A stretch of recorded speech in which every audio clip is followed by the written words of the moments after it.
Welcome to the program, and I'm your host, Greg Fenton. Joining me as co-host today is Laura Tarcia. Each week we explore topics and ideas related to the experience of people with conflict and look to promote the profession of conflict resolvers. We are available to connect with at fentonmediation@gmail.com or at 647-227-4734. Check out the Facebook page for Mediation Station and the group page also to ask to become a member. Also visit YouTube channel called Fenton Mediation to see videos of past shows.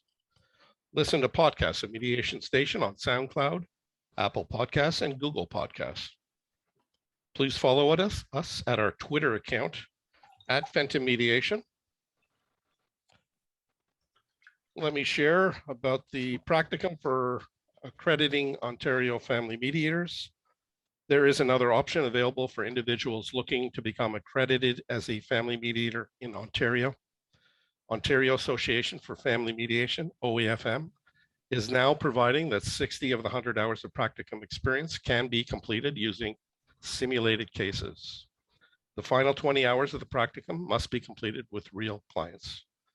Family Mediation Practicum Ontario is providing, through its OAFM approved course, this experience starting later this month, the end of September, by using realistic case scenarios with the 80 hours counting towards accreditation.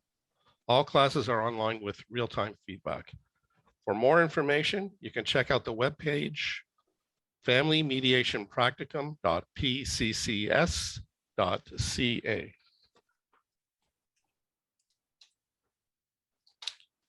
The conversation today is called More About Separation and Divorce, the Journey with Guilt, Regrets, and Forgiveness.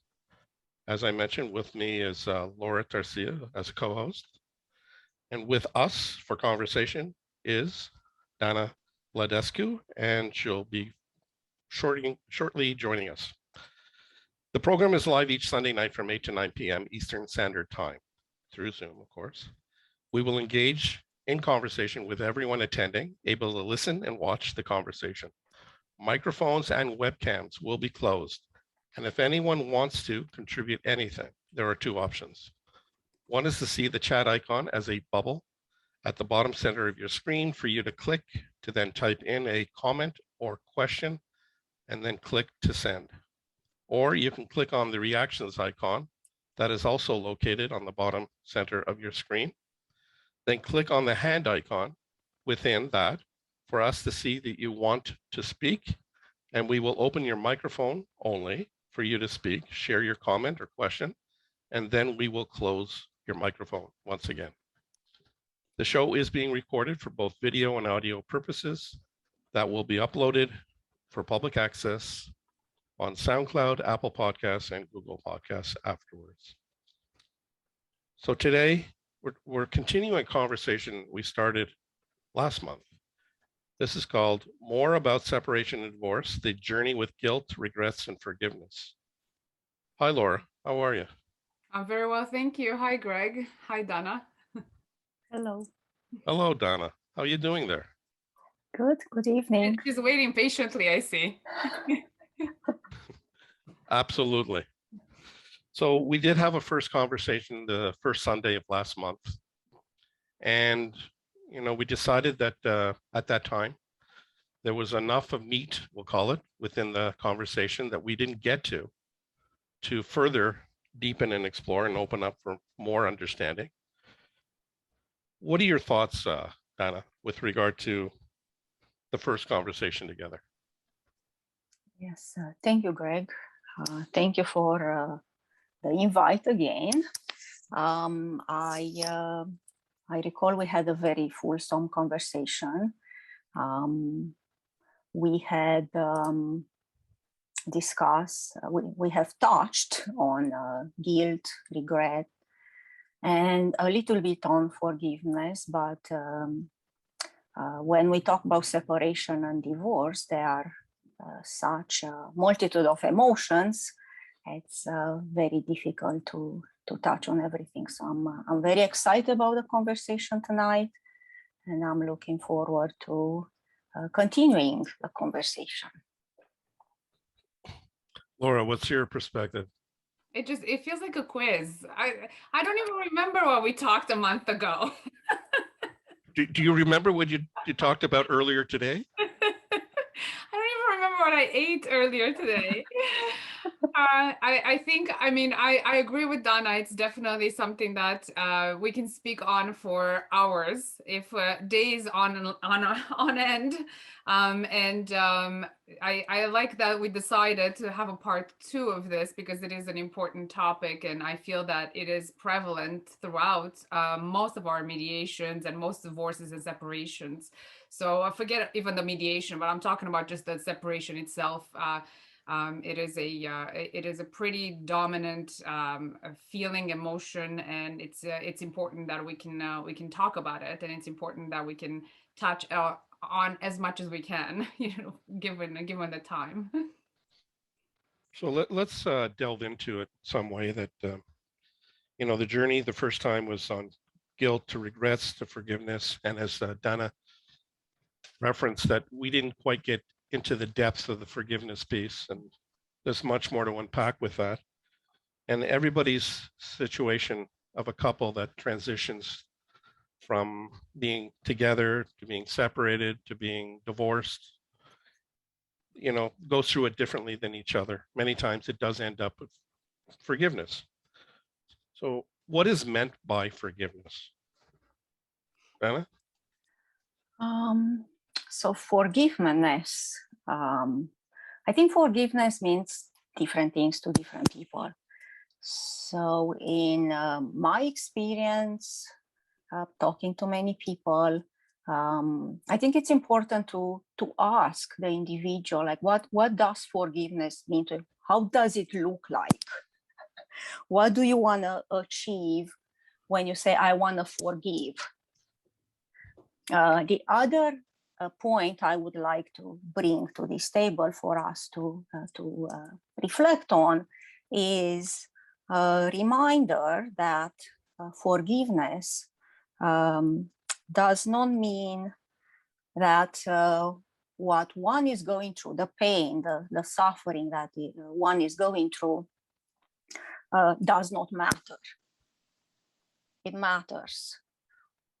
And it does not also mean that what was done to me by another person that I choose to forgive is okay. Because I think there is a misunderstanding that, if I forgive, it's like a win-lose situation. It's not about winning or losing. It's about, letting go for yourself. So in my opinion, in my perspective, for me, forgiveness is about getting the tools I need to move on, whatever that is, and whatever that looks like for me. So, for example, I don't want to feel the pain. I don't want to be angry. I don't want to be resentful. I don't want to feel like I need revenge. Laura? Oh, pop quiz again. So yes, pretty much. This is a conversation, madame. It is a ma'am. Oh my God. I said madame. I said madame. Ma'am, sir, I'll answer.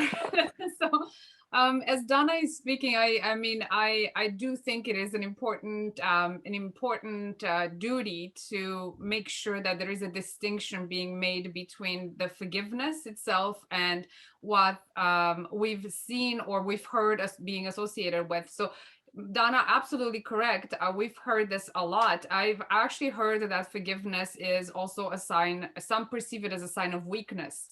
So, it's aligned with what you're suggesting, win, lose, right? So if I forgive, therefore I forget, or I'm in a lower, inferior sort of position. I don't have enough power to punish the offender or to, bring about a different result.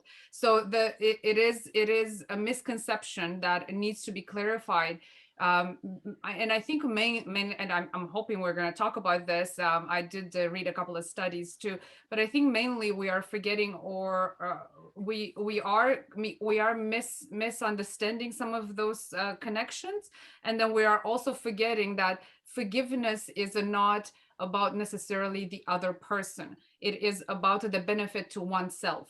So we're forgetting that forgiveness is not necessarily about the other person. So if we learn to shift that and present it as such, I think we can teach forgiveness. I think forgiveness can be taught as part of a process, as part of getting to the the goal that one feels that they need to be getting to.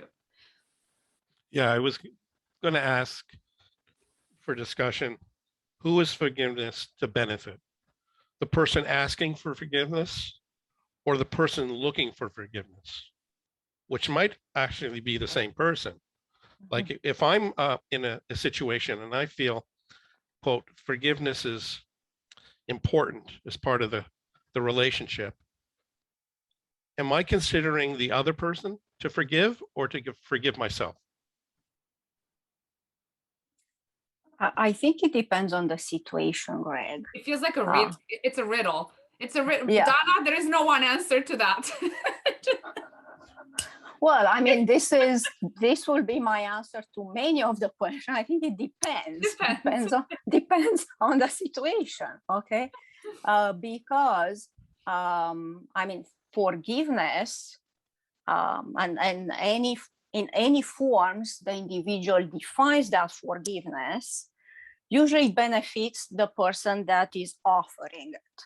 So if I offer the forgiveness to myself, it will benefit me. If I offer the forgiveness to Greg, for example, it also benefits me. It might benefit Greg if if he's looking for that forgiveness. Because sometimes people don't look for the forgiveness, like especially in difficult separation, and where there is a lot of conflict and a lot of animosity or really bad experiences. At least one party is experiencing. So the party that is has caused a lot of pain might not be looking for forgiveness. They might not care if they get the forgiveness. But the person that is offering the forgiveness, if they are able to move on because that's the end result, I need to forgive this person again in any shape or form the person decides to offer this forgiveness. And hopefully we will talk about that later or another show. Look, she's already scheduling a third show. I already invited myself. It's a series. We're starting a series. The never-ending story. The never-ending story. I forgive the people out there. So forgive me for inviting myself, which will benefit me. No, seriously, no. It usually benefits the person that is offering the forgiveness, the actual act, because that allows me, if I'm the one offering it, it allows me to move on with whatever I decide to move on. Mm-hmm. Well, yeah, you have ownership of that. Yeah, exactly. And gives me ownership. It gives me control. Which is the ideal. Yeah. Explain a little bit about what you do in your professional world. I have been doing counseling, or some people call it therapy. I don't like to call it that. So I do counseling. I work with people. I work with individuals. I work with couples. I work with families on any issue that the party brings forward. We work a lot on separation, divorce, life transitions, generally speaking. And I work with people that are pre-contemplating or contemplating separation. I work with couples that are talking about, and we plan for it. And I also work for people that didn't expect that their partner will ask to separate. So something's happened in a relationship with a couple, Yeah. and either one or maybe both will reach out to you. And that's Yeah. where you engage to see, sort of like triage, to see what's going on. Yeah. And how you might be able to assist and support. Yeah, and I also help people normalize their emotions. What do you mean by that? What I mean by that, when we go through life changes like separation, for example, we feel that, okay, I'll give you an example. Some people feel that, okay, I don't feel anything. I'm not sure. I don't know what's happening. So there are different stages that people go through. It's like grieving, okay, because it's a loss. Usually when we get into a marriage, because we are talking about separation, divorce, in a marital situation here, we enter, most of us enter into a marriage with the idea that I'm going to spend the rest of my life with this person, and we plan our lives together to grow all together. And when separation happens, all these plans are no longer a reality. They will not happen. So all of our dreams, never mind financial planning, social planning, you lose friends, you lose family. There are a lot of losses. So the process is like grieving. And when we grieve, we go through different stages. So there are people that will come and see me and say, I don't feel anything, or I'm pissed off and I want this person to suffer. I want to make them suffer. To pay for it. Yeah, they need to pay for it. Because how dare they brought on me all this loss. Exactly. And they are doing this to my children. And usually in these situations when emotions are high,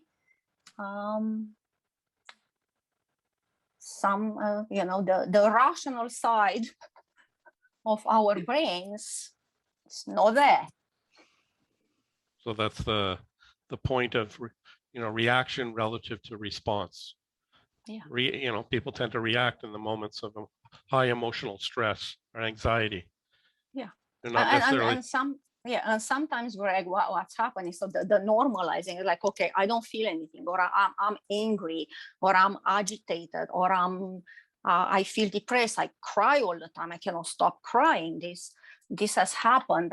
We separated like 8 months ago or 3 years ago. I still cannot stop crying. So this is what I help the person understand and connect their emotions with their thoughts, or with what's triggering them, because usually there are triggers that make us react a certain way or feel a certain way.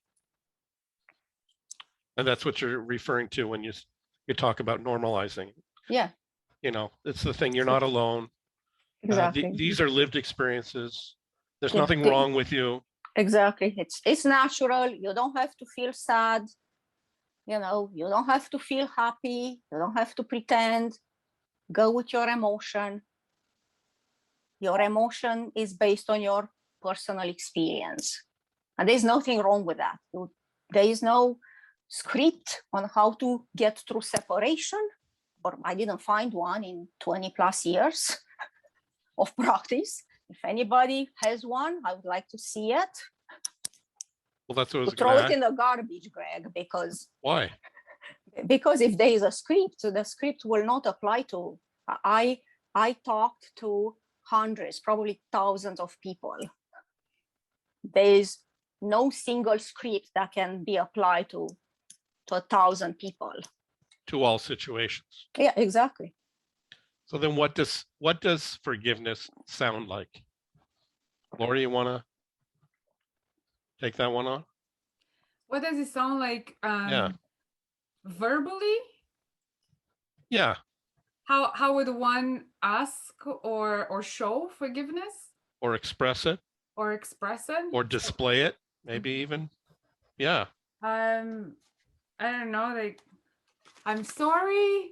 I mean, how would you how should please forgive me? I'm not sure how would forgiveness sound like. Yeah. I forgive you.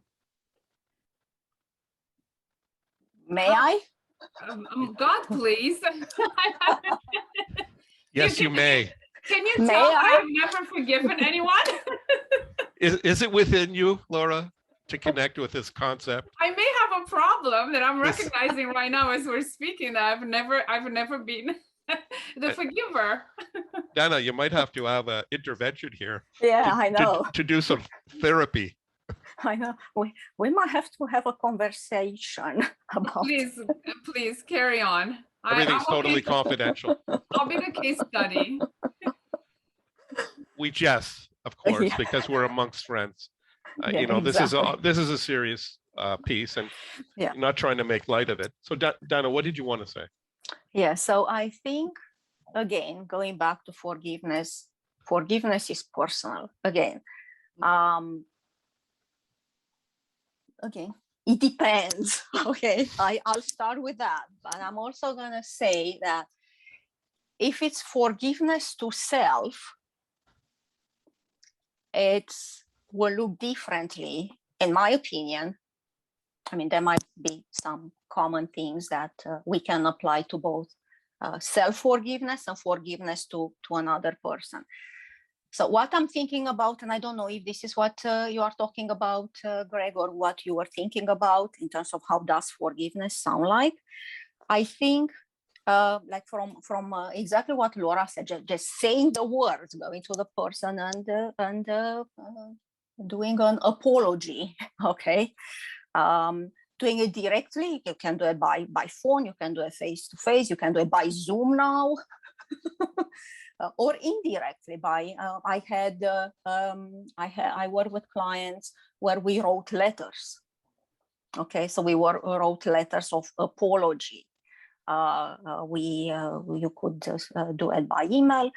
You can send a letter. This is like, I call it rituals. Okay, so I support people coming up with a ritual. So for example, someone might choose to write a letter of apology to self. Let me interject. Yeah. Yeah. Is an apology the same as forgiving? No. So how did you transition the word apology for forgiving here? Well,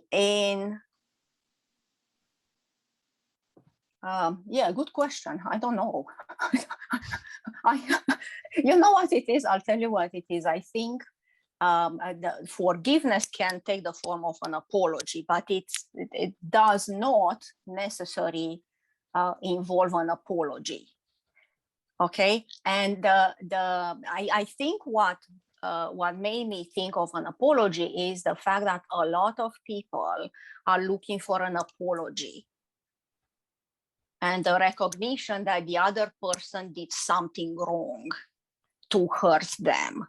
And I don't know, I found myself in situations where, like, you know, I was craving an apology and I didn't get it.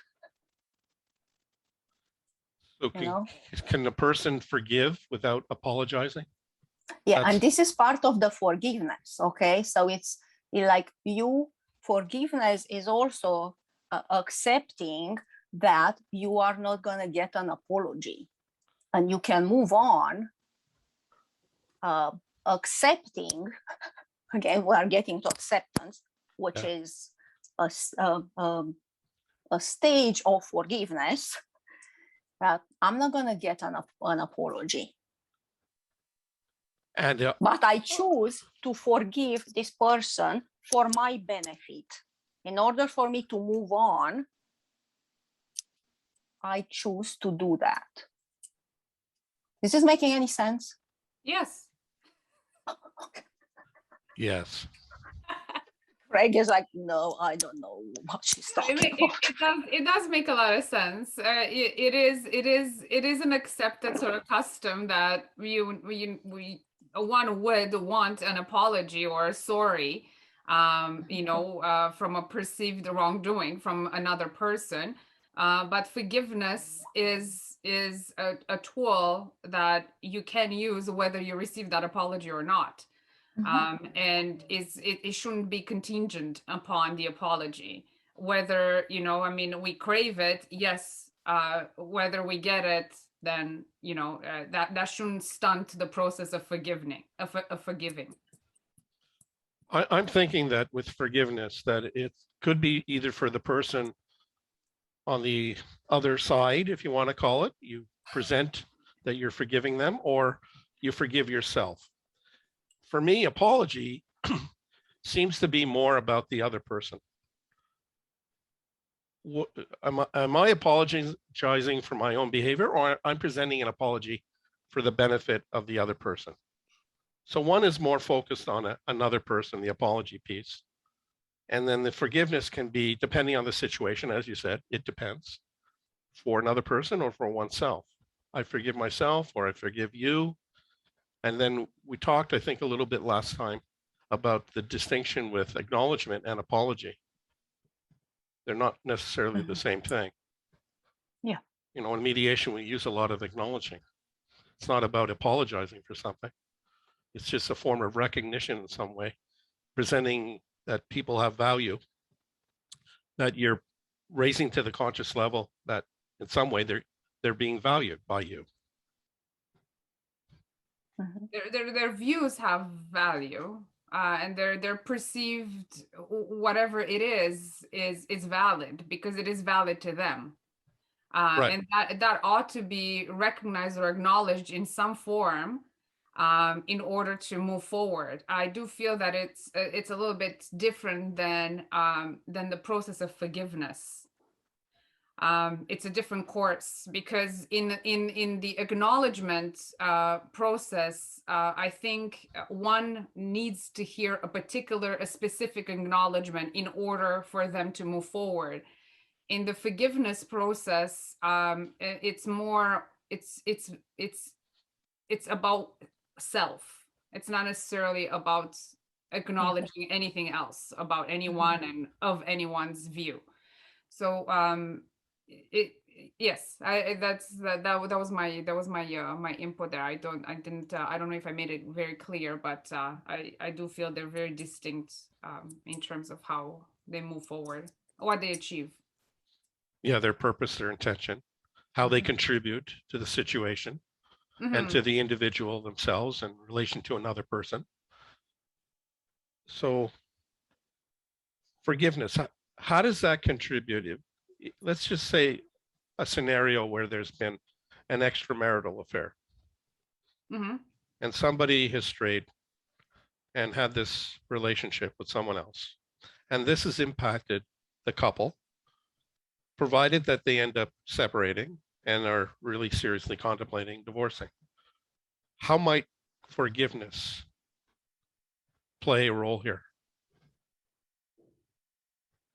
Anna?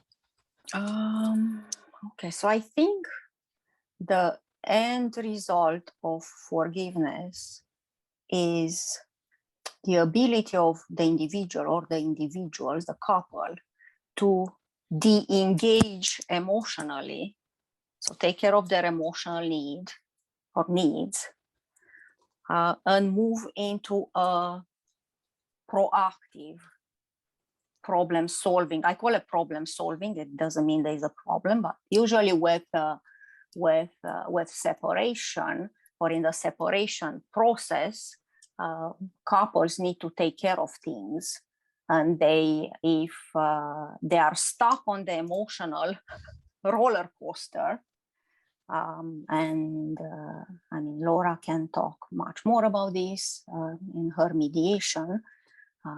I don't do mediation. I just do. And I don't mean I just do. You do. Yeah, I just drop do out the word just. counseling. You do. Yes. You have, I'm going to say you have as much Yeah. value as Yeah, each no, of and us here. Yeah. maybe more, as far as Well, I'm concerned. well, I don't know about that. See what you did, Greg? See what you did?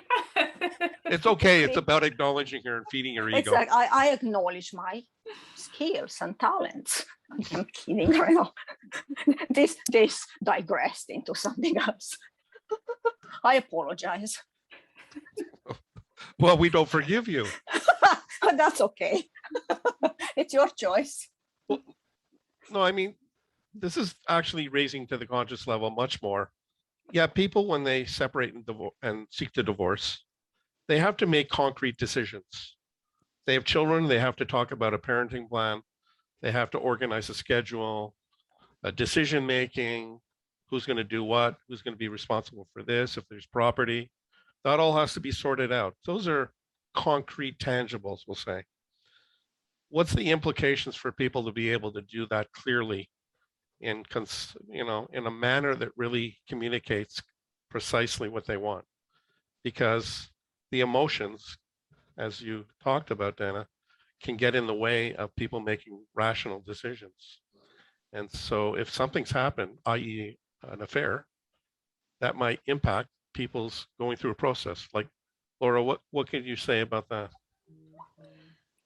It's a very, very difficult situation, and we hear it often, and we deal with it often, and couples experience it, unfortunately, more often than they desire.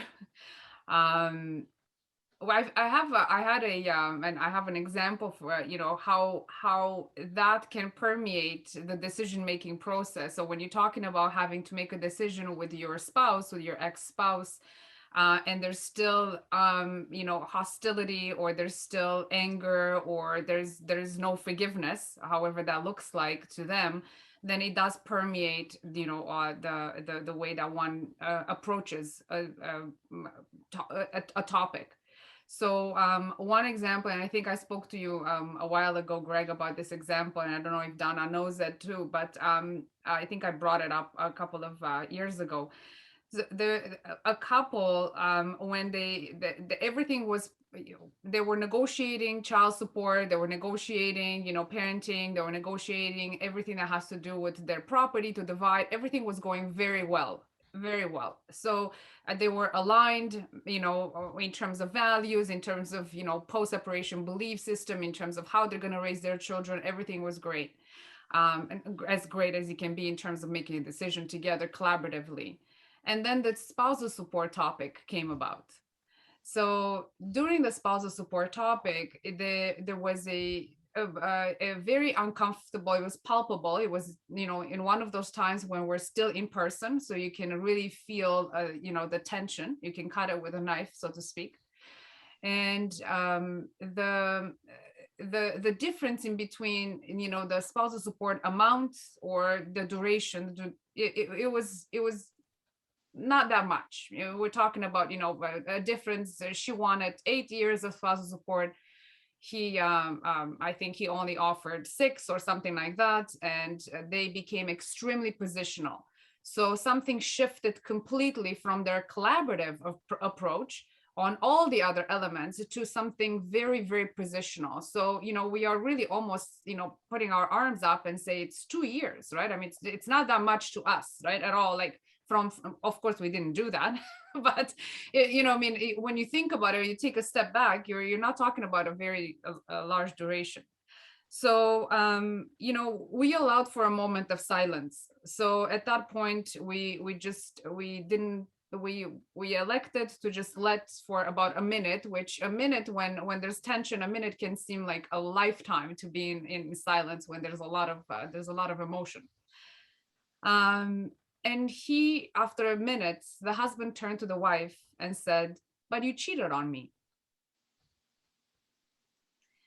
So that was a very powerful moment, because she had no idea that he knew.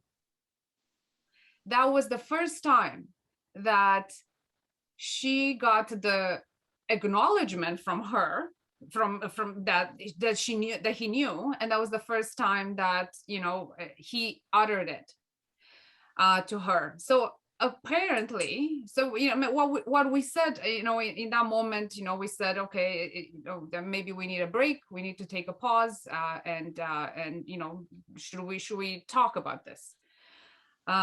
She started crying, so she didn't want to talk at all. And he got up, he reached into his men purse, and he pulled out a cigarette. And she looked at him and he said, "Do you smoke?" And he said, "Occasionally," like, because he's never smoked either. So she had no idea that he actually is a smoker or has a cigarette here and there. And she said, "Can I have one too?" So they went outside for a 5-minute cigarette break. They came back, they both appeared that they were crying. And we asked again if we need to talk about this. And they said, no, we agreed on, you know, this duration and we're comfortable with it. See, there was a moment that I'm not sure if that envelops or it's about forgiveness, but it must have been about some form of forgiveness in order for them, or an acknowledgement and forgiveness, in order for them to have shifted the way that they approached the subject, and then how he switched, you know, to after they've had this the interaction. So that is my example, how, you know, forgiveness or lack thereof, the lack of forgiveness or the lack of acknowledgement in this situation could have cost them the co-parenting relationship, could have cost them, you know, more money in, you know, courts, lawyers, time, all of that stuff. It could have cost them a lot more. So there was a choice that I feel they both made intentionally at that moment. I'm sure it wasn't hasty, because they seem to have known, you know, she lived with this, with the affair in silence, and then he lived with her affair in his own silence. So I'm sure it wasn't a hasty moment. So that it needed to come out, and he needed to I still get a little bit of you know, not, because it was a very emotional moment. That Yeah, those are those profound yeah. moments that can be so integral in terms of helping people move from positions to interest, to the collective, from the individual, the separating, you know, we're talking, we're here in the same space, yet we're not hearing each other because something hasn't been spoken to. It hasn't gone into the depths. And those can be the barriers. And I think as an effective mediator that you are, Laura, you provided the conditions for something like this to come to raise to the surface. Because, you know, when people keep going back and forth and restating this is what I want, this is what I don't want, there's something missing there. It hasn't been tapped into yet. So, you know, we have to be curious to really try to probe, create the conditions for people to, quote, feel safe to talk about that. And, you know, you provided that safety net of silence where people can connect with their thoughts and then feel, quote, safe to be unsafe in some way. Absolutely vulnerable. Yeah. And yeah. How long ago was the affair relative to when the process happened? 3 years. And that's how long he knew of the affair? Yes. So he was throughout, you know, for those 3 years, he was negotiating, I guess, with himself to continue, to stay in the relationship for the children and for the family and for others, right? So in the end, she was the one who has requested the separation. And this is how sort of everything came up. So he was still okay to continue. Yeah. It's about, you know, in the room, they reached a critical point where they couldn't necessarily hear each other as much. And then, oh, you smoke? Well, yeah, I smoke now once in a while. Oh, I smoke, you know? Okay. So let's go outside and have a smoke. And somehow, and then they did their own thing in their own way outside. And that's really the power of collaboration as co-parenting, because you want them to be able to go after the mediation process to be able to talk with each other about difficult things too. Absolutely. And that is why the forgiveness, I feel it's a critical element, because if you do not forgive, or if you cannot forgive, because we should be talking about, I want to forgive, but I don't know how. The know-how is very important. I mean, many of us may want to forgive, but we just don't know the mechanics of it. Without actually getting to a forgiveness of perceived wrongdoing or all of that stuff, it will permeate, it will create especially if you have children and you still need to have a co-parenting relationship for the rest of your life, really. It will really put a damper on that, and it will harm, it won't only harm the two of you, but it will harm the children as well. Right. So when we're sort of forgetting that forgiveness, it's in this context of separation and then divorce, can also benefit not just oneself in order to have a better relationship and a healthier co-parenting relationship, but also the children. It benefits the children, because we all know that the main reason why harm or long-term risk of harm for children is not the divorce itself. It is the interparental conflict that continues, right? So that is something that's I think it needs to be looked at holistically if we're talking about forgiveness in the context of separation or divorce. Sorry, Dana, I can see that you're am I feeling the room? Am I feeling the room properly? I'm like, you can raise your hand. I'm like, So Dana, from your perspective, the counseling therapy point of Yeah. view, how do you see this same conversation? So I do agree with Laura that forgiveness is important. And this is why, like, when we started this conversation, I said that I usually ask people, why do you need to forgive? Like, what's the goal? I think goal is important. But I also want to make another point, that not everyone that is going through separation and divorce needs to forgive to reach forgiveness, because there are situations, and I said this before and I'm going to repeat it, where people are not able because of trauma and other reasons. They are not able. So they came to me, talked to many people saying, I cannot forgive this person. What they did to me, I cannot forgive. So then we need to stop to acceptance. The acceptance that, okay, you still can move on if you accept that, okay, this happened to me, didn't ask for it, but it happened. It's part of my life. It's part of my growth. It's part of my life journey, and I'm gonna move on now. So I do, when I talk to people, I give them the option of forgiveness. Yes, if you can do it, amazing. But I don't focus on forgiveness only because there are situations where the person cannot do it. What was done to them is so terrible. For me to say to them, you need to forgive in order to move on, it's not right. Well, it's more complicated than that too, Yeah, because exactly. as you referenced those two favorite words of yours, which are mine too, it depends.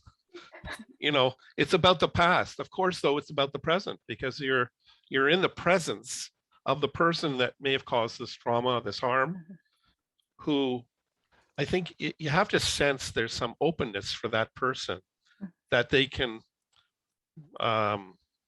consider and value even the forgiveness that you may offer. And if you don't have that sense of awareness that it's going to be coming to you from them, there's a less probability that you may even open yourself to the consideration of forgiveness. And then the dynamic of, intimate partner violence, control, abuse. If this person is just totally lacking in acknowledging their own behavior that has contributed to the harm that's been done to the other person, that's a major factor too. Yeah. So, what's the thing that, denial is part of this too. People just, denial and acknowledgement are somewhat, I'm not acknowledging, so therefore I'm denying.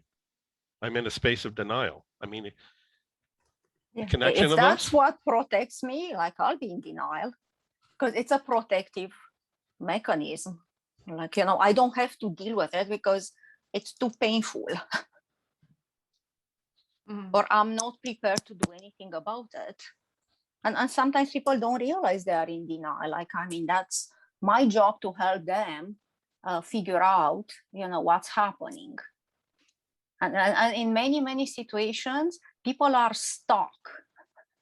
And I mean, this is when they come to see a counselor, like, I'm stuck. I don't know what to do. I don't know what's happening. Help me. Mm-hmm. And that's the ideal situation if they have the insight to realize I need to talk to somebody because I don't know what's happening. So, many relationships, there tends to be, with the two people, they process their lived experiences differently. And even though they have much shared that brought them together, when something happens within that dynamic, they process it individually, even though they're still technically involved together in some way.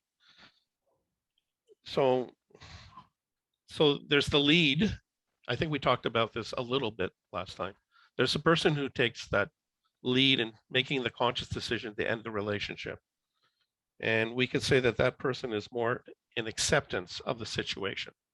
Mm-hmm. They're acknowledging, they're also, if they're looking to shift, transition, they're more, quote, accepting. To what level and what degree, that's not, I don't think, important for us to verify or clarify.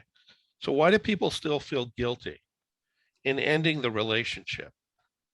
Somewhat like what happens with loss and then grief. Anna? Yeah, I think just because someone accepts that the relationship is over, I think it's human nature for many of us, if not all of us, to experience guilt for whatever reason. I think the person that reach acceptance, an acceptance in a sense that I know this marriage, this relationship, it's over. It's not working. It's not working for me. I need to move on. We need to separate. We need to go separate ways. It's still natural to feel guilty for, making the decision, for, sometimes I talk to people and they say to me, maybe I should have suggested we go for counseling earlier. Because in my experience, a lot of couples come into counseling when it is too late. Mm-hmm. Just to understand that and appreciate that. When is it too late? Can you share some kind of understanding about that? When you get married. Sorry, I didn't. When you get married. I really, honestly, it can come out as a joke, but I really truly believe in premarital counseling. And I'll leave it with Donna now to answer the question, but I truly believe in premarital counseling. I think it would be enormously valuable. You do have something totally. I appreciate that, actually, for sure, Laura.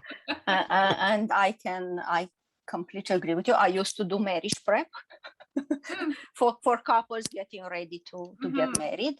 And I think some relationships are doomed for failure from the beginning. Like, I agree with you, okay? Because sometimes people go into the relationship with the hope that, the person will change. We didn't discuss anything. We don't know how we are going to handle finances. We don't know if we want children, or I don't know if he wants children. I don't know what his values and beliefs are, but we are going to get married, and because he loves me, he's going to change, and I'm going to change him. Yeah, I'm going to change him, or I'm going to change her. I mean, depends. Yeah, exactly. It goes both ways. Or we are going to read each other's minds and put aside our differences, our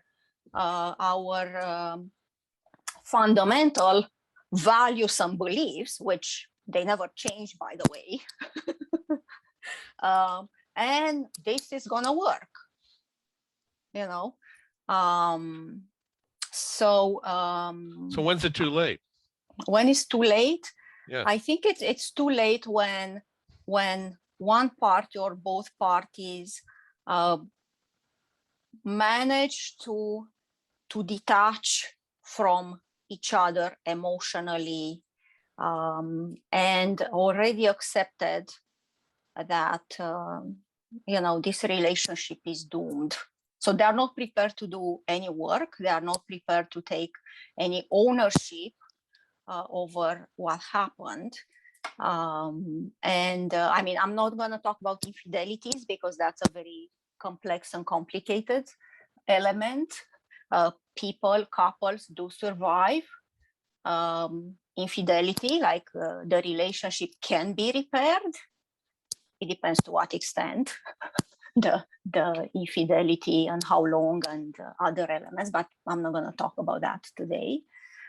So there is a too late. And in my experience working with these couples, one person is not being open and honest with their partners, and that person already moved on. And they decided that I do not really want to continue in this relationship, but I'm going to go for counseling to save face. Well, I mean, if they have children, there's still a need in some form to have some form of relationship as co-parents, not the intimate relationship. There's no point, you know, they're past the point of return. Yeah, but the issue I'm talking about here, Greg, is the fact that people don't come, the couple doesn't come into the counseling because they want to co-parent, continue to co-parent. And that's perfect. I think counseling should be mandatory before anybody decides to go into like separation or mediation or go to court or anything. But that's just my personal opinion. I will say, on an ideal way, that makes sense. Yeah. In reality, that will never make sense, because just like in mediation, mediation is voluntary. Yeah, when we try to compel people to force them into a space to participate in some way, from my experience, there tends to be resistance, at least from one, to that whole, you can't tell me what to do. And so they could be going through the motions in mediation, and they're not genuine. They're not acting in good faith to be sincere, to try to construct, you know, meaningful decision-making together. Because, you know, it's one thing to make decisions in the process at the table. It's even more profound if they can follow through with them, deliver them afterwards. If they don't trust, if they don't trust them and they don't trust each other, yeah. Yeah, I didn't mean mandatory counseling, because I used to do mandatory counseling with people that were mandated by court. Yeah. Because they were charged with a domestic violence charge. Yeah. And I mean, if the PARS person is not exactly the partner assistance, yeah. I mean, some people, and again, I will never try and convince somebody that they have a problem. I will be like, okay, you are free to go. This is like, yes, you are mandated to do this, but I'm not gonna make you sit here and talk if you don't want to do that or deal with anything. Like mandatory counseling is like mandatory friendship. It doesn't work. Laura seems to maybe have a different perspective on that. It depends. Do you want to share more on that? It depends. I won't share right now because I know you have we are timed as well, so I am mindful of it. Yeah, and I mean, I just put it out there. Anyone in the crowd, in the bleacher seats, as I refer to it, wants to make a comment or a question to help, you know, build the conversation more. We welcome that. So you can just do the chat thing if you want. We invite you to do so.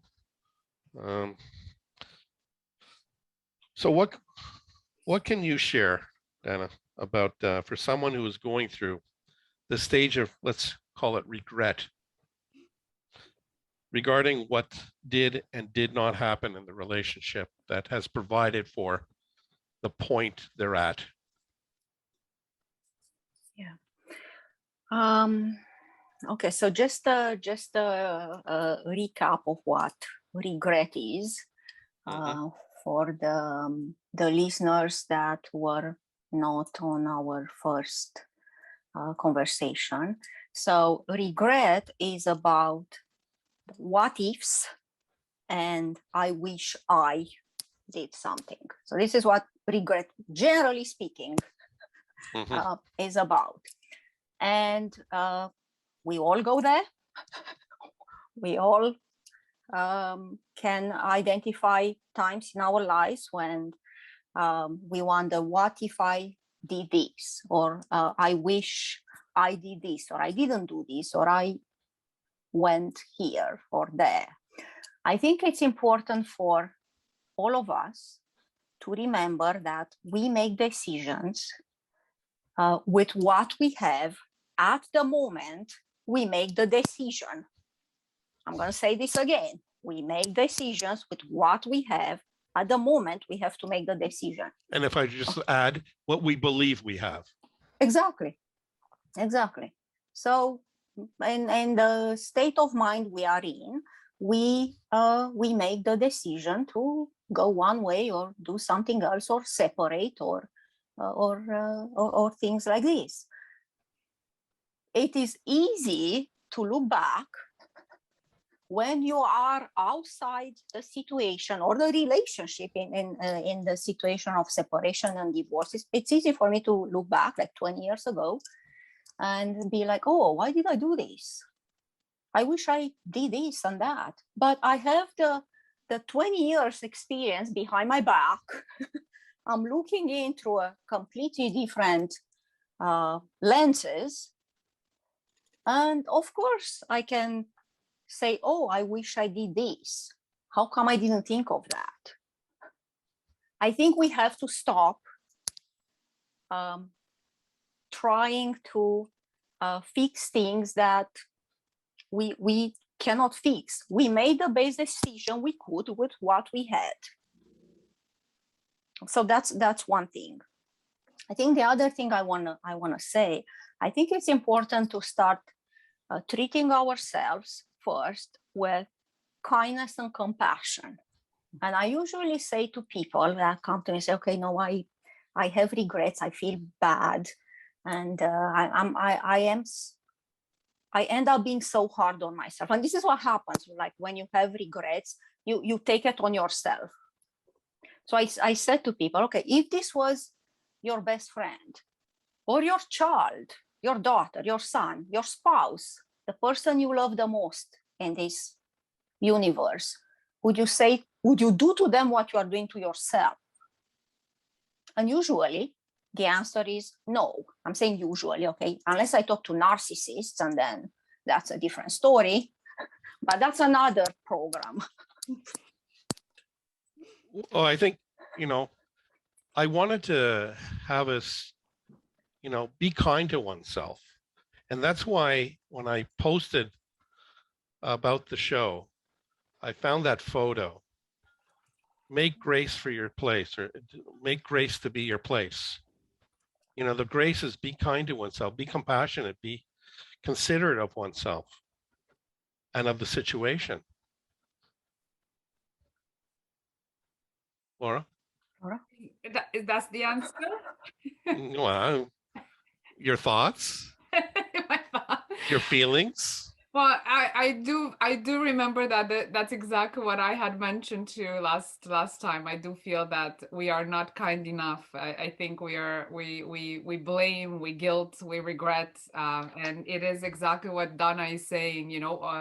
On things that we cannot change, or we can no longer control. They're in the past. So we have done anything that we could do with the tools we had available at that time. I can see how regret can still continue to permeate, our fabric. It's fine. It's just that's when forgiveness has to come into play, right? And balance that and forgive yourself for perhaps you do need to forgive yourself for making certain decisions at that point. So presently you can do that. You can forgive yourself for making those decisions at that point, even if you cannot fix them, right? So and that's one tool, right? I mean, that is one way that you can use forgiveness, is as a tool to cope with the present, and move forward. Especially even if it's a separation or divorce, move forward. Use this as a coping mechanism as to move forward, right? To pass the divorce. So that's those are my thoughts on it. And I also wanted to leave you with a couple of things, because I was researching the forgiveness a while ago, and I forgot that I came about, I think part of teaching forgiveness is not necessarily that we are teaching someone to forget, or to not put value on, or to not recognize the harm that was done to them, or diminish that. That has nothing to do with it. It's about moving forward in the healthiest way possible. So research that I've come across is definitely, showing that it's harboring these feelings, the negative feelings, will impact you not just emotionally but physically as well. So having the negative thoughts, the rumination, constantly in your head, it really is unfortunately harmful to self.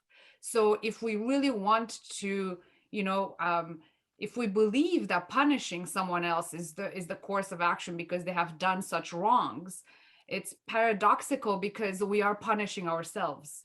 So, and research is showing that over and over again, that the well-being is associated with positive feelings, as positive as we can have them, and shifting, and not having it. So having more negative, and harboring those is actually associated with our own, negative state of being.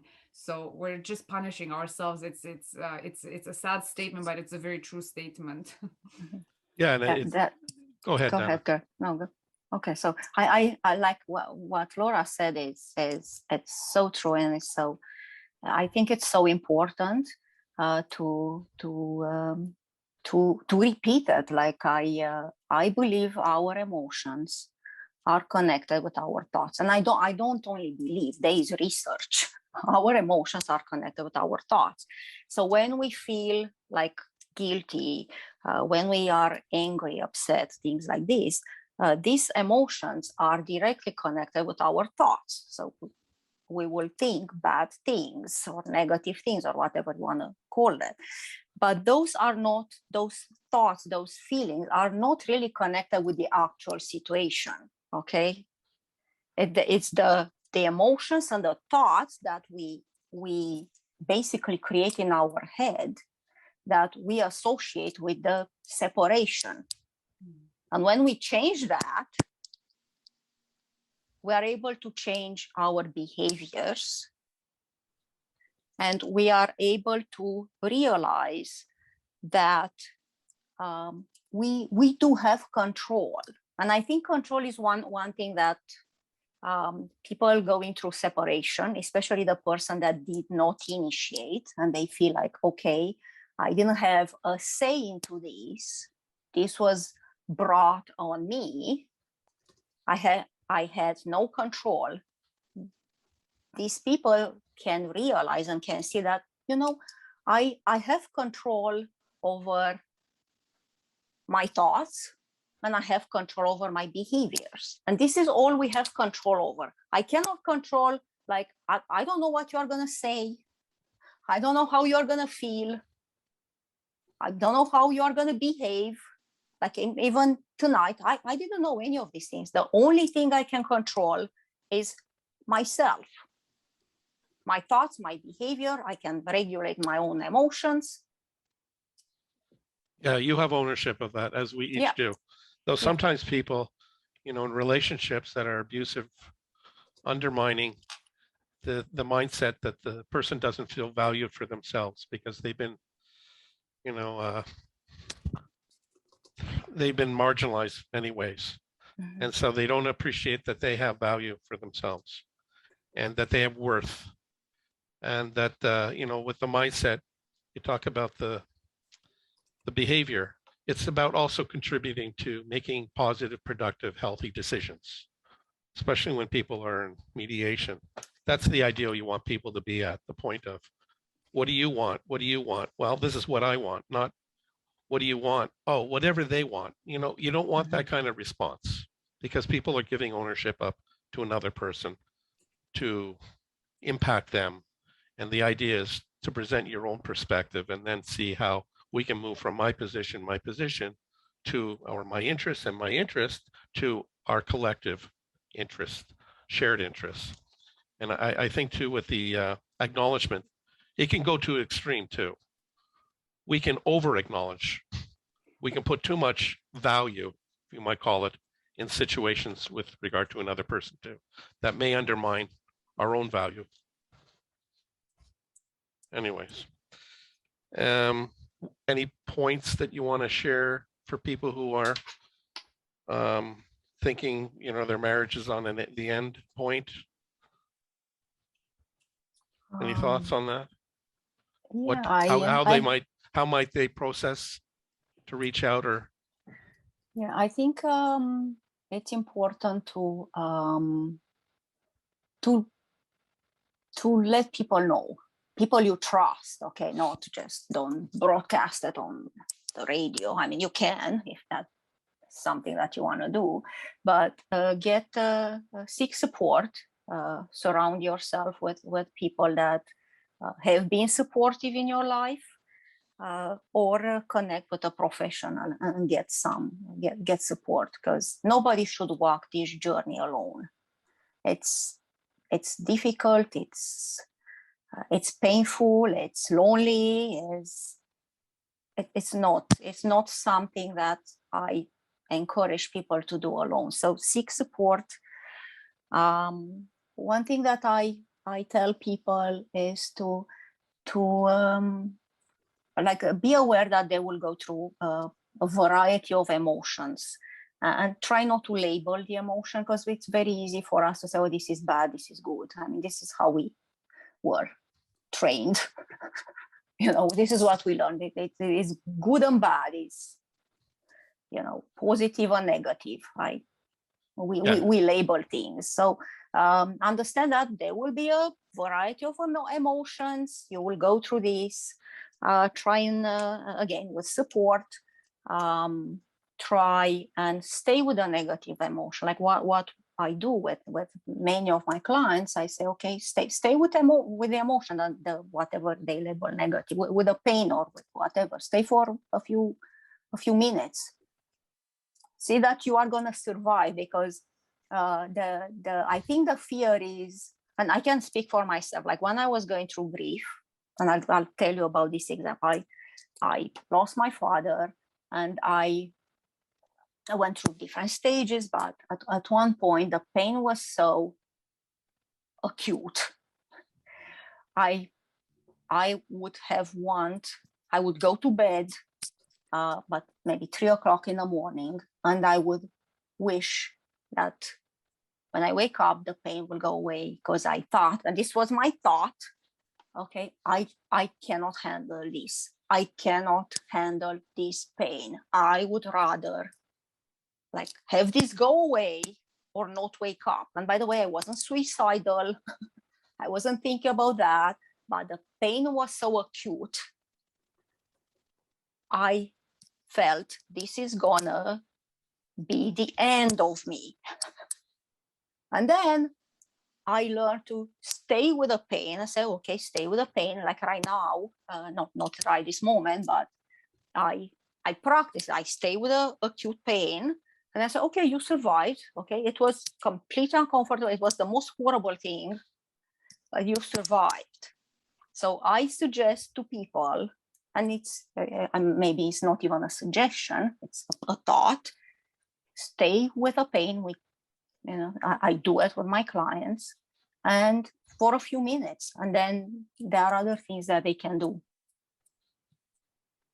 Yeah. So I really appreciate that, because I do encourage people to go into their spaces of vulnerability, because then they can be more aware and informed of it, and they can live it, to be able to then find a way to work through it, to see that there's other possibilities, and they grow from it and they develop. And then that really impacts their own sense of worth, their own sense of confidence that, hey, yeah. I Yeah, think the other thing, Greg, just if I may add this, Yeah. like sometimes people are not comfortable with that. I mean, you have to be ready. And as I said, it was a horrible, horrible pain. And it wasn't physical, it was emotional, by the way. Yeah. Sometimes we wish we were in physical pain just to avoid the emotional pain. Yeah. But the other thing I want people to remember is that we have been through emotional pain at different stages of our life. So I invite them to reflect on a time when they went through a difficult situation and they went through this pain and what they did and how they overcome that. And they stayed with it, they survived, they thrived. Like I'm talking about resiliency right now. And they have what it takes to overcome that. And sometimes people, it's they need the support. This is what I'm saying. It's important for people to go through these life transitions, especially when they are painful, with someone. That's exactly, we're on the same page, totally. That's what I was going to say, that my experience is that people have a higher propensity to go into their vulnerability, their difficult lived experiences, if they feel supported and assisted to walk along in that with someone else who's not going through the same thing. It's just they're there for them. Yeah. There's a higher probability people will go there, because if you just, in the absence, just tell people, why don't you just do this? The probability is they won't do it. Yeah, and you made a very good point. It doesn't have, and it shouldn't be a person that is going through the same journey, because probably they will trigger each other. But when you choose the person to walk with, you will train that person what they can say, what they can do. And there's a whole process we teach people. And I when I work with individuals, I invite them to bring in their support person, and we teach them what to do. Yeah. Okay. So I appreciate the conversation again, as we've had, and maybe there's other reflections afterwards that we can present to each other to see about what other possibilities there are. A series, We're going back to the series of forgiveness, the never-ending story. Oh, well, I do want to something just popped into my mind when Donna was talking about so I want to actually align that with her thought. I think if you think of a moment and the resilience, and you sat with it and you coped and you were okay after, it's important, because this is the changing of the thought pattern that is going to instill and establish a new behavior or response to a particular event. And the same thing with forgiveness. I think if you have someone or if you think back to a moment when you forgave someone and you felt good about it, then maybe if you remember that feeling when another moment arises that you need to forgive, so if you stick to the benefit of it, so if you remember the benefit of forgiving, then you can bring that into today's experience or the present experience, and pretty much use the blueprint of it and apply it to this one. And if you're thinking the other way, the unwellness that you felt when you didn't forgive, right? So all of this sort of form almost like they create a formula for you to apply when you are going through a moment again, regardless if it's divorce or friendship or anything else, right? I mean, you can apply the same formula now on this new event. So I just wanted to align that with her, because I thought why not? The same thing would happen, right? If you focus on the benefits, then we can bring it into the present situation too. Yeah, and that's about like, it's not about staying in that constant state of being vulnerable or victimized or a survivor mode. It's about reframing it as possibilities, opportunities. So, you know, injecting positivity, i.e. in mediation, to the, you know, from the perceived hopelessness and helplessness, to prompt people up and reward them with that acknowledgement in the room, can reshape their own mindset to see for the best interests of the bigger picture, rather than staying within the confines of their own mindset that things are no good and they'll continue to be no good. So working through the survivor mode to the thriver mode. Very well said. Thank you very much, Dana. No, thank you. What are you feeling right Um, now? Come on. Greg's checking last question. It's my check-in. Yes. I feel good, and yeah, I think we should talk about vulnerability next. There you go. See what you did, Greg. See what you did. I was prepared for the whatever she was coming with. That's why I presented the question. So it's not totally unexpected. I'm joking. I'm not.